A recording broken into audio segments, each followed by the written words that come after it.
నిజామాబాద్ జిల్లా సెన్నపల్లిలో జానకిబాయి చెరువు అలుగు వేస్తోంది. ఎగువ ప్రాంతాల్లో కురుస్తున్న భారీ వర్షాలతో చెరువు పూర్తి స్థాయిలో నిండిపోవడంతో దాదాపు 40 అడుగుల ఎత్తు నుంచి నీరు జాలువారుతూ జలపాతాన్ని తలపిస్తోంది.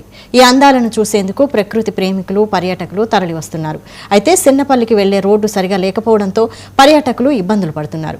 కనీసం తాత్కాలికంగానైనా రహదారికి మరమ్మతులు చేపట్టి సెన్నపల్లి వాటర్ ఫాల్స్ ను పర్యాటక ప్రాంతంగా అభివృద్ధి చేయాలని ప్రకృతి ప్రేమికులు కోరుతున్నారు.